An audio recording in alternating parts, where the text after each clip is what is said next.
उसूलों पर आंच आए तो टकराना जरूरी है, जिंदा हो तो जिंदा नजर आना जरूरी है। ये हैं बच्चे, ये है वो बच्चे और जो अलग अलग प्रदेश से आए हैं। मैं धन्यवाद देना चाहता हूं कि इन्होंने अपनी इंसानियत दिखाई। हर वो बेटी जो वहां जाती थी वो कहती थी कि ये जंतर मंतर, ये ऐसा एक जगह बन गया है जहां पर मैं अपने आप को सुरक्षित महसूस करती हूं। जब पुलिस की लाठी आती है तो कोई अनजाना व्यक्ति, कोई अनजाना उसके सामने आकर अपने शरीर से उस लड़की को बचाता है, डंडा उसके लड़के के शरीर पर पड़ता है, वो लड़का कहता है कि इस उंगली से मैंने पिछली बार कमल पर वोट डाला, आज इसी उंगली को कमल के पुलिस ने तोड़ डाला। ये है उनका साहस। आज समाज, मैं पूरे छात्र के साथ पूरे समाज को भी मैं धन्यवाद करना चाहता हूं। उस गुरुद्वारों को के संचालकों को मैं धन्यवाद करना चाहता हूं जिन्होंने अपना दरवाजा खोला, लोगों को वहां पे शरण दिया। ये है हमारी देश की खूबसूरती।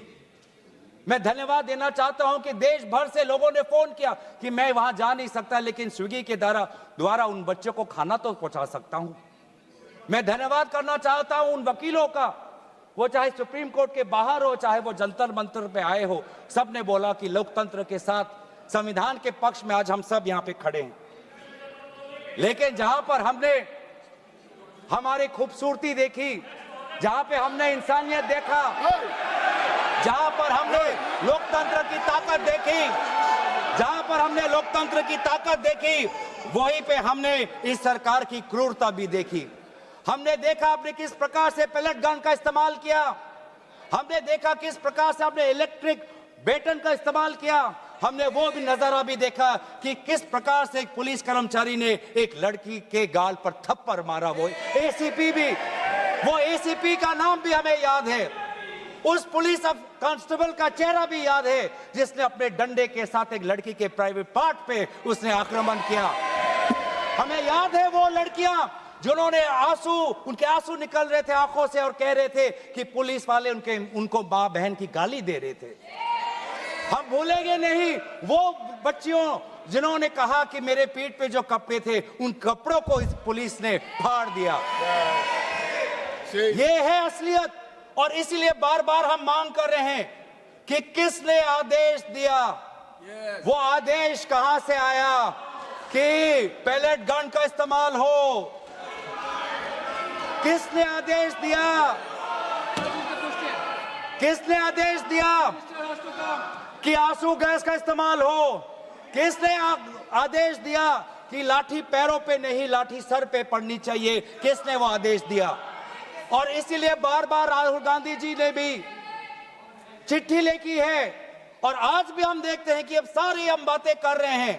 आज इस सदन में, इस सत्र में इस विषय पर भाग इसलिए लेना चाहते हैं क्योंकि हम सरकार से जवाब चाहते हैं और विशेष रूप से गृह मंत्री से जवाब चाहते हैं। इस संशोधन वाले बिल का विवरण पढ़ के साफ साफ पता चल जाता है कि ये सरकार शिक्षा विभाग को लेकर गंभीर नहीं है, सुधार नहीं लाना चाहती।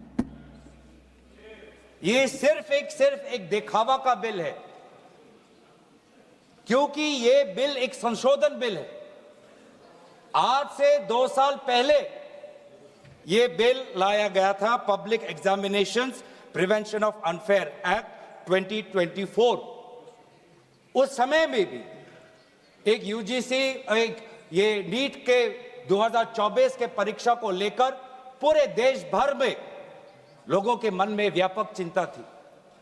उस समय में भी इसी तरह आज जैसे मंत्री जी कह रहे हैं, सरकार ने इस बिल का इंट्रोडक्शन करते हुए ये कहा कि ये बहुत ही एक ऐतिहासिक कदम है, एक बहुत बड़ा कदम है और इससे शिक्षा विभाग सुधरेगा और इससे परीक्षा में जो पेपर लीक होते हैं अब नहीं होगा, अब किसी का साहस नहीं होगा। ऐसे कड़े दंड उस समय सरकार ने कहा कि 2024 के बिल में वो लाए हैं। तो जो 2024 के नीट यूजी पेपर लीक पे जो तहकीकात हुई, जो इन्वेस्टिगेशन हुआ, मैं पढ़ना चाहता हूं उसकी स्थिति आज क्या है, ताकि पता तो चले कि यह सरकार 2 साल पहले जो नीट परीक्षा को लेकर जो व्यापक भ्रष्टाचारी हुई, उसको लेकर यह सरकार कितनी गंभीर है। बहुत दुख के साथ मैं कहना चाहता हूं कि एक अखबार में आर्टिकल आया 2026 में कि जो 45 व्यक्ति थे जो चार्जशीट हुए थे नीट यूजी 2024 पेपर लीक के मामले में, 45 में से 44 को बेल मिल चुका है। ये है इनकी गंभीरता, ये है इनके छात्रों के प्रति इनकी संवेदना। जो मूल व्यक्ति है जिसको मास्टरमाइंड कहा जाता है, संजीव मुखिया, 11 महीने तक वो फरार था। 11 महीने तक सरकार उसको पकड़ नहीं पाई। अप्रैल 2025 में वो फाइनली उसका गिरफ्तार हुआ और फिर उस मामले में उसको बेल मिल गया। मई 6, 2025 एक दूसरे व्यक्ति रंजीत कुमार बरुआ जो करियर एकेडमी एजुकेशन ट्रस्ट के चेयरमैन है, वो बेल। एक अमित कुमार सिंह जो पेपर सॉल्वर के गैंग में था, उसको मई 7, 2025 को उसको बेल। एक पंकज कुमार जो कैंडिडेट्स को वो सारे कागज लीक करता था मोबाइल फोन के द्वारा, मई 15, 2025 उसको बेल। राकेश जिसका ये आरोप था कि उसने प्रश्न कागज को उसकी चोरी की, उसको बेल।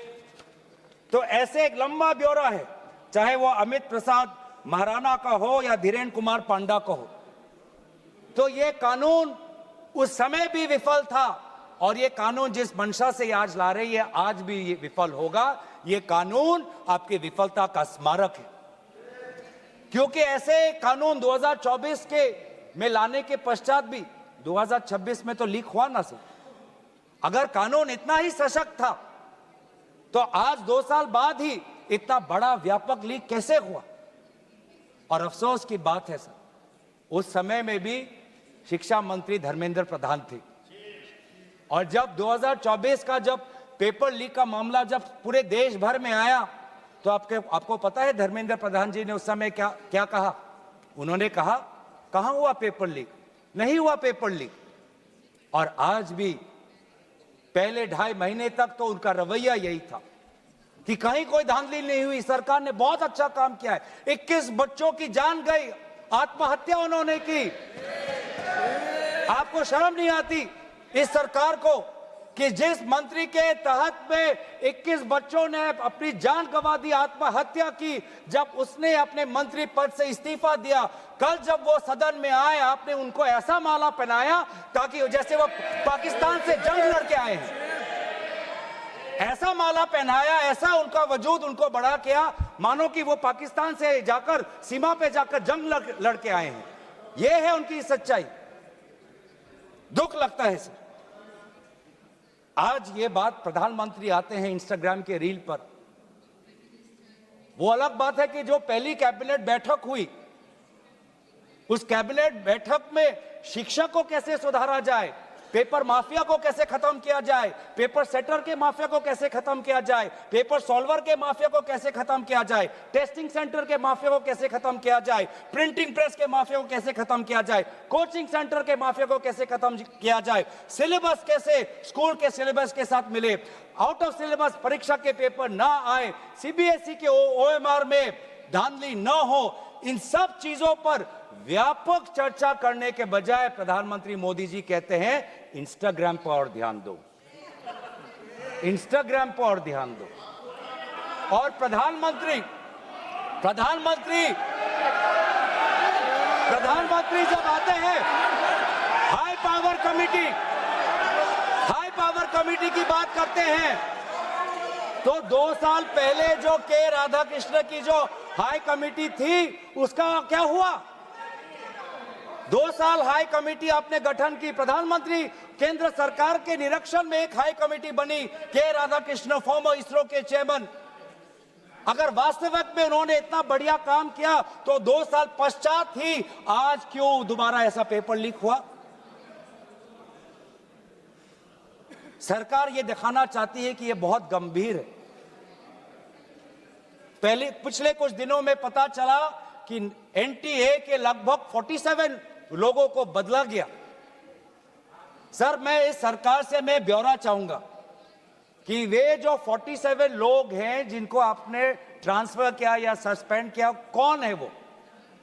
क्योंकि एनटीए की जो एक्चुअल सैंक्शन कैपेसिटी है, एनटीए की जो सैंक्शन कैपेसिटी है वो 34 की है। 34 की सैंक्शन कैपेसिटी है। ये 47 कौन है? कौन है ये 47? 34 में से तो शायद 10-11 वैकेंसियां हैं, 24 ही है जहां पर लोग बैठे हुए हैं। तो ये जो 47 जो सैंक्शन, ये कौन है? जो आउटसोर्स करके अपने लोगों को लाया एनटीए में, वो लोग हैं क्या? उसका ब्यौरा मिलना चाहिए। हम जानना चाहते हैं, आपने एनटीए के डीजी को बदला और एनटीए के चेयरमैन को रखा, ऐसा क्यों? ऐसा क्यों?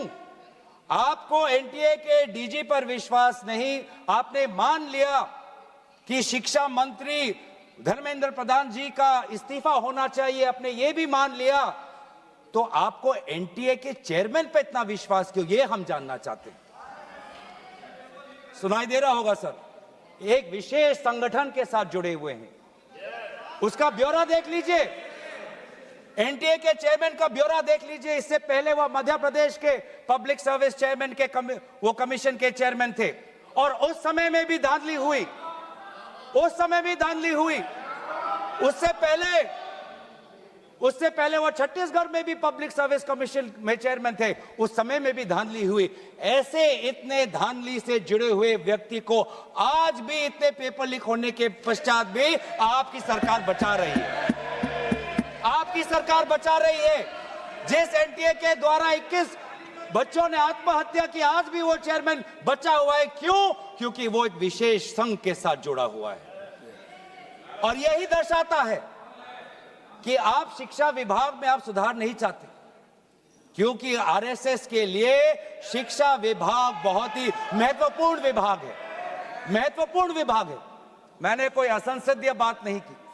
आरएसएस के लिए शिक्षा विभाग बहुत महत्वपूर्ण विभाग है, और इसीलिए हम देखते हैं, चाहे यूनिवर्सिटीज के वाइस चांसलर्स के अपॉइंटमेंट में हो, कॉलेज के प्रिंसिपल के अपॉइंटमेंट में हो, जब फैकल्टी की बदली होती है उसमें हो, चाहे आउटसोर्सिंग में हो, हर चीज में हम देखते हैं कि जो जिन यूनिवर्सिटी की कल्पना पंडित नेहरू ने एक साइंटिफिक टेम्पर के द्वारा उन यूनिवर्सिटीज के एक सपना देखा था, आज उन्हीं यूनिवर्सिटीज में क्वालिटी पर ध्यान नहीं दिया जा रहा। आप शिक्षा के माध्यम से इस पीढ़ी को आने वाले चुनौतियों के लिए तैयार नहीं कर रहे। आप शिक्षा के माध्यम से इस पीढ़ी के लोगों को आने वाले समय में आपके दल के सदस्य बने, आपको वोट दे, उसके लिए आप एक माहौल बना रहे हो। यह है आपके लिए शिक्षा का उद्देश्य, यह है शिक्षा का उद्देश्य। और हमने देखा कि वे जो संस्थाएं, चाहे वो आईआईटी हो, चाहे जेएनयू हो, चाहे डीयू हो, देश भर से माता पिता अपने बच्चों को बोल रहे कि जाओ दिल्ली जाओ, अगर दिल्ली नहीं जा सकते तो बॉम्बे जाओ, बिहार में जाओ, लेकिन धरना प्रदर्शन करो। आज शिक्षा की बात है, आपको अपना भविष्य आपको बचाना है। मैं नहीं जा सकता, पर मेरी आशीर्वाद तुम्हारे साथ है। एक मां ने एक आशीर्वाद के साथ अपने बेटी को भेजा, एक बाप ने अपने बेटे के पीठ पे थपथपाकर उसको जंतर मंतर पे भेजा, और डीयू, आईआईटी, जेएनयू कहती है आप मत जाओ। छात्रों को कहती है अगर आप जाओगे तो आपके करियर पर प्रभाव बन सकता है। यह है शिक्षा की संस्थाएं। ऐसे हम आने वाली चुनौतियों के लिए हम भारत का निर्माण करेंगे, अपने युवाओं को हम उनको ताकत देंगे। इसीलिए अगर एक बात इस पूरे घटनाक्रम से निकलती है वो ये है कि आज शिक्षा में इस बिल से, जिसमें आपने पेनल्टीज बढ़ा दिए, पनिशमेंट बढ़ा दिए, इससे हमारा शिक्षा विभाग नहीं सुधरेगा। राहुल गांधी जी बार बार कहा कि धर्मेंद्र प्रधान जी सिर्फ एक मुखौटा है आपके शिक्षा विभाग का। आपकी शिक्षा के प्रति जो आपकी जो नीति है वो सिर्फ उसका एक चिन्ह है, एक सिंबल है। उनके हटने से भी शिक्षा में सुधार आएगा। आज भी ना बच्चों को विश्वास आता है इस बात पर, ना हमें इस बात पर विश्वास है। लेकिन इसके पश्चात भी आज शिक्षा पर बातचीत हो रही, आज शिक्षा को लेकर धरना हो रहा है, आज शिक्षा को लेकर जंतर मंतर में हजारों की तादाद पर लोग इकट्ठित हुए हैं। आज शिक्षा के विषय पर सारे दल संगठन सब ने अपने अपने प्रदेशों में, चाहे महाराष्ट्र में हो, चाहे यूपी में हो, चाहे बिहार में हो, चाहे पश्चिम बंगाल में हो, चाहे या असम में हो, सब जगह विभिन्न राजनीतिक दल संगठन और इन दल संगठन से अलग सारे युवा सड़क पे आ गए। सब ने अपने शिक्षा की मांग की। और क्यों मांग की? उनके दुख को पहले हमें समझना चाहिए, उनके पीड़ा को हमको समझना चाहिए, वो उनके अंदर जो नाराजगी है उस बात को हमें समझना चाहिए। नहीं तो किसी का इतना साहस नहीं कि सड़क पे आके गर्मी बारिश, सड़क पे सोना, पुलिस की लाठी खाना, दिन दिन भूख हड़ताल पे रहना, सबकी इतनी साहस नहीं है। ये साहस कहां से आता है? ये साहस आता है उस दर्द से, जिस दर्द में अपने भविष्य को लेकर वो विवश हैं, जिस दर्द में अपने देश के भविष्य को लेकर वो विवश है, जिस दर्द को वो आज के समाज में उसको व्यक्त भी नहीं कर सकते, सरकार से सवाल भी नहीं पूछ सकते। और बहुत ही बढ़िया एक व्यक्ति ने इस पूरे जो दर्द है, इस दर्द के बारे में बात करते हुए गोपाल दास नीरज के गीत की बात करता है। वो व्यक्ति जिस व्यक्ति से राहुल गांधी जी मिलने गए, उसने कहा, उसने हमें याद दिलाया कि नीरज की वो पंक्तियां, स्वप्न झरे फूल से, मीत चुबे शूल से, लुट गए सिंगार सभी, भाग गए बबूल से, और हम खड़े खड़े बहार देखते रहे, कारवां गुजर गया गुबार देखते रहे। ये बच्चों की वो दुख है। क्या करें? हमारे पास पैसे नहीं है इतने कि हम पेपर खरीद पाएं। 30-30 लाख का पेपर हमें खरीदने के पास, हमारे पिताओं के पास इतने सामर्थ्य नहीं है। वो दुख है, वो नाराज है, और इसीलिए जब वो दुख से वो लड़ नहीं पाते तो आत्महत्या पर आ पड़ते। और एनसीआरबी में सर, आज देश की ये व्यवस्था, देश की असली ये है कि आज एनसीआरबी में, नेशनल क्राइम रिकॉर्ड्स ब्यूरो में, ये भी एक कारण है कि आत्महत्या हुई क्योंकि वो बच्चा एग्जाम में फेल हुआ। ऐसा भी एक कारण आ गया है। बच्चों की आत्महत्या, छात्रों की आत्महत्या लगभग 1 लाख से ऊपर बढ़ चुकी है। 1 लाख से ऊपर, जिसमें से 2000 ने तो साफ साफ कहा है, 2400 ने साफ साफ कहा है कि मैं फेल हो गया और इसीलिए मैं सुसाइड ले रहा हूं। बहुत लोग, बच्चों ने फैमिली, पारिवारिक कारण से, फैमिली रीजन से वो आत्महत्या उन्होंने की। लेकिन इसके पश्चात भी वे युवा आए, वो चाहे गुजरात से हो, वो चाहे महाराष्ट्र से हो, चाहे विदेश से हो, चाहे दक्षिण भारत से हो, महाराष्ट्र से, वो सब आए। और जब वो आए और दिल्ली की गर्मी, दिल्ली के बारिश से जब वो जो उन्होंने उसमें जो दर्द है, उसमें जो संघर्ष है, उस संघर्ष को याद करते, उस संघर्ष को झेलने में उन्होंने याद किया सावित्री बाई फुले को। वे लड़कियां जो आई थी, ऐसे बहुत लड़कियां थी जिन्होंने रील पे कहा कि मैं अपने माता पिता को बिना बोले में जा रही हूं क्योंकि मुझे लड़ना है। ऐसे भी लड़कियां थी जिन्होंने कहा कि मैं छात्र नहीं हूं, मैं काम करती हूं, लेकिन मैंने भी कुछ साल पहले नीट का परीक्षा दिया था, मैं पहले अटेम्प्ट में मेरा पेपर लीक हो गया, कितना मानसिक मेरे पे दबाव बना मैं खुद समझ सकती हूं। आज अगले पीढ़ी के साथ, जिस समय मैं खड़ी नहीं हो पाई, मैं बाहर नहीं आ पाई, लेकिन आज अगले पीढ़ी के साथ मैं खड़ा होना चाहती हूं, मैं जाऊंगी आज। ये सब वहां पे आए क्यों? क्योंकि उन्होंने इतिहास को याद किया कि जिस प्रकार से सावित्री बाई फुले हो या फातिमा शेख हो, जिस प्रकार से समाज ने उन पर उत्पीड़न किया, लेकिन वो कभी भी अपने बाग से हटे नहीं। युवा लोग आए, एक लड़का था हरे शर्ट में, वो पुलिस को बोलना कि हाँ मार, मुझे मारो, मारो सर मारो। उसमें वो भगत सिंह का जज्बा हमें दिखाई दिया। हमेशा उसने हाथ नहीं उठाया, उसने खाली बोला कि मारो, क्योंकि ये थी लोगों की और युवाओं की ताकत कि अब वो डर उनसे चला गया, डर खत्म हो गया, डर गायब हो गया। लाठी है, दर्द होगा, रात को सोने में मुश्किल होगी, लेकिन सब लोग कह रहे थे कि कुछ नहीं होता, अगर शिक्षा के लिए, अपने भविष्य के लिए अगर मुझे 2-3 लाठी भी खानी पड़ेगी तो मैं लाठी खाने जाऊंगा। ऐसे भी लोग थे जो 20 जुलाई के रात को आए। वो 20 जुलाई के सुबह नहीं थे, 7 बजे नहीं थे, 4 बजे दोपहर को नहीं थे, वो रात को 10 बजे आए। क्यों? कि उनको दुख हुआ। उन्होंने रील में देखा कि किस प्रकार से पुलिस वालों ने बच्चों पर हाथ उठाया और उन्होंने बोला कि चलो मैं भी एक लाठी खाने जाऊंगा। ये है हमारा युवा शक्ति। मैं इस सदन से भारत के युवा समाज को मैं नमन करता हूं, आभार प्रकट करता हूं, शुभकामनाएं मैं देता हूं, धन्यवाद देना चाहता हूं कि आपने हमें दोबारा याद दिलाया कि लोकतंत्र का मतलब क्या है। आपने दोबारा हमें याद दिलाया कि सवाल पूछना आप सबका, हमारा सबका मौलिक अधिकार है। हमने वो भी देखा उस मध्य प्रदेश से आए हुए आदमी को जिसके सर पर खून निकल रहा था। क्यों? क्योंकि कांटों से भरा हुआ एक डंडा उसके सर पर पड़ा और उसने तब भी वो पीछे नहीं हटा। खून से लथपथ उसका चेहरा, उस समय भी पुलिस को ललकार रहा था कि देखो ये लोकतंत्र है, लोकतंत्र में जनता जनार्दन है, जनता प्रजा राजा होता है। ये है वहां की उस ताकत। बहुत लोग कहते हैं कि बहुत से गलत शब्द भी उस सभा में जंतर मंतर में किए गए। मैं उन गलत शब्दों का जो मर्यादा से बहुत दूर है, अमर्यादित है, उन शब्दों का समर्थन नहीं करता, लेकिन उन शब्दों के बारे में भी याद करना चाहिए जो बाकी बच्चों ने हमें याद दिलाया। किसी एक बच्चे ने याद दिलाया वसीम बरेली की कविता, जिसमें लिखा है, जो उसूलों पर आंच आए तो टकराना जरूरी है, जिंदा हो तो जिंदा नजर आना जरूरी है। ये हैं बच्चे, ये है वो बच्चे और जो अलग अलग प्रदेश से आए हैं। मैं धन्यवाद देना चाहता हूं कि इन्होंने अपनी इंसानियत दिखाई। हर वो बेटी जो वहां जाती थी वो कहती थी कि ये जंतर मंतर ये ऐसा एक जगह बन गया है जहां पर मैं अपने आप को सुरक्षित महसूस करती हूं।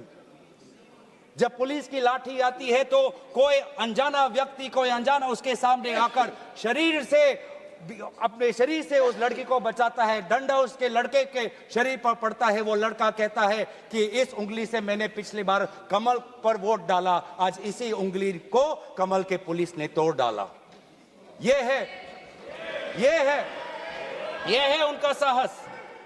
आज समाज, मैं पूरे छात्र के साथ पूरे समाज को भी मैं धन्यवाद करना चाहता हूं। उस गुरुद्वारों को के संचालकों को मैं धन्यवाद करना चाहता हूं जिन्होंने अपना दरवाजा खोला, लोगों को वहां पे शरण दिया।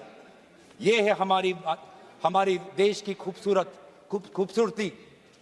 मैं धन्यवाद देना चाहता हूं कि देश भर से लोगों ने फोन किया कि मैं वहां जा नहीं सकता, लेकिन स्विगी के द्वारा उन बच्चों को खाना तो पहुंचा सकता हूं। मैं धन्यवाद करना चाहता हूं उन वकीलों का, वो चाहे सुप्रीम कोर्ट के बाहर हो, चाहे वो जंतर मंतर पे आए हो, सब ने बोला कि लोकतंत्र के साथ संविधान के पक्ष में आज हम सब यहां पे खड़े हैं। लेकिन जहां पर हमने हमारी खूबसूरती देखी, जहां पे हमने इंसानियत देखा, जहां पर हमने लोकतंत्र की ताकत देखी, वहीं पे हमने इस सरकार की क्रूरता भी देखी। हमने देखा आपने किस प्रकार से पैलेट गन का इस्तेमाल किया, हमने देखा किस प्रकार से आपने इलेक्ट्रिक बेटन का इस्तेमाल किया, हमने वो भी नजारा भी देखा कि किस प्रकार से एक पुलिस कर्मचारी ने एक लड़की के गाल पर थप्पड़ मारा। वो एसीपी का नाम भी हमें याद है, उस पुलिस कांस्टेबल का चेहरा भी याद है जिसने अपने डंडे के साथ एक लड़की के प्राइवेट पार्ट पे उसने आक्रमण किया। हमें याद है वो लड़कियां जिन्होंने उनके आंसू निकल रहे थे आंखों से और कह रहे थे कि पुलिस वाले उनको मां बहन की गाली दे रहे थे। हम भूलेंगे नहीं वो बच्चियों जिन्होंने कहा कि मेरे पीठ पे जो कपड़े थे उन कपड़ों को इस पुलिस ने फाड़ दिया। ये है असलियत। और इसीलिए बार बार हम मांग कर रहे हैं कि किसने आदेश दिया, वो आदेश कहां से आया कि पैलेट गन का इस्तेमाल हो? किसने आदेश दिया? किसने आदेश दिया कि आंसू गैस का इस्तेमाल हो? किसने आदेश दिया कि लाठी पैरों पे नहीं, लाठी सर पे पड़नी चाहिए? किसने वो आदेश दिया? और इसीलिए बार बार राहुल गांधी जी ने भी चिट्ठी लिखी है और आज भी हम देखते हैं कि अब सारी हम बातें कर रहे हैं। आज इस सदन में, इस सत्र में इस विषय पर भाग इसलिए लेना चाहते हैं क्योंकि हम सरकार से जवाब चाहते हैं और विशेष रूप से गृह मंत्री से जवाब चाहते हैं। गृह मंत्री से हम जवाब चाहते हैं। मेरा कहना है सर, गृह मंत्री से हम जवाब चाहते हैं। यहाँ पर बैठे हैं सर, आज ये बिल क्यों आया है? ये बिल क्यों आया है? ये बिल क्यों आया है? ये बिल क्यों आया है समझना चाहिए। ये बिल इसलिए आया है कि गृह मंत्री के द्वारा भेजी हुई पुलिस लोगों के हौसले को कुचल नहीं पाई, इसीलिए ये बिल आया है। आपने उस धरना को खत्म नहीं कर पाया, इसलिए ये बिल आया है। हमने देखा ना सिर्फ दिल्ली में, बिहार में आपने AK-47 का इस्तेमाल किया। ये नौबत है, ये नौबत है। हमने इसीलिए मैं लोगों का धन्यवाद करना चाहूंगा और धरना प्रदर्शनकारी के साथ है जिन्होंने एक और हमें बहुत ही खूबसूरत गीत याद दिलाया, दिनकर का। अब जो सिर पर आ पड़े नहीं डरना है, जन्म में है तो 2 बार नहीं मरना है। ये जो लोगों ने आज जो संदेश दिया है लोकतंत्र में, दोबारा उन्होंने आज हमारे ऊर्जा जो दी है, इसके लिए सारे विपक्षी दल, हम भारत के युवा समाज के साथ है, छात्र समाज के साथ है, वे सारे जिन्होंने संघर्ष किया उनके साथ है। और आज भी हम चाहते हैं कि गृह मंत्री आए और सदन के अंदर बोले कि क्यों आपने पुलिस के द्वारा बच्चों पर ये दुर्व्यवहार किया, बच्चों के पर आपने आक्रमण किया और बच्चों के साथ आज उनके आंसू निकलते हमने देखने पड़े। इन सभी बातों के साथ मैं अपने वाणी को विराम देता हूं। धन्यवाद।